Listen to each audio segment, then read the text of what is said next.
Jubilee hills हल्के Rahmat Nagar division Shri Ramnagar चौराहे पर जुबली हिल्स की बीआरएस उम्मीदवार मागंटी सुनीता गोपीनाथ की इंतखाबी मुहिम के हिस्से के तौर पर हफ्ते की शब बीआरएस कारगुजार सदर के तारक रामाराव का रोड शो किया गया। इस मौके पर साबिक वज़रा मोहम्मद महमूद अली, श्रीनिवास गौड़, बीआरएस सीनियर कायदीन Mohammed Azam Ali, Mohammed Arshad Nawab, Mohammed Munir, BRS youth leader Mohammed Furqan Ahmed के अलावा दीगर बीआरएस कायदीन ने शिरकत की। बाद अज़ा मज़कूरा कायदीन ने साबिक कॉरपोरेटर मोहम्मद शफी के दफ्तर पहुंचे, जहाँ पर मुकामी अवाम ने उनसे मुलाकात करते हुए जुबली हिल्स हल्के असम्बली के ज़िमनी इंतखाबात में बीआरएस उम्मीदवार मागंटी सुनीता गोपीनाथ की कामयाबी को यकीनी बनाया।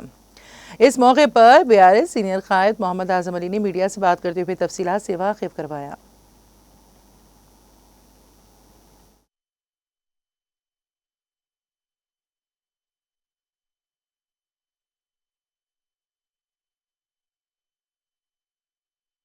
रहमतनगर डिवीज़न में हमारे वर्किंग प्रेसिडेंट के टी रामाराव साहब का रोड शो था और हज़ारों की तादाद में सिरों का समंदर था।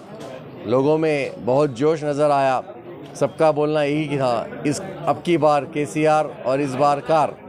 तो लिहाजा मैं मेरे तमाम जुबली हिल्स के अवाम को इस बार मीडिया के ज़रिए मैसेज देना चाहता हूँ कि जो कांग्रेस गवर्नमेंट ने आपके साथ झूठे वादे किए, आपके जो है ना जज्बातों के साथ खेला है और आज एक चीफ मिनिस्टर बनकर लोगों को बड़े आम जो है धमकियां दे रहा है। आप सब इसको अपने वोट में तब्दील कीजिए और भारी मेजॉरिटी से मागंटी सुनीता मैडम को जिताकर बीआरएस को मजबूत कीजिए।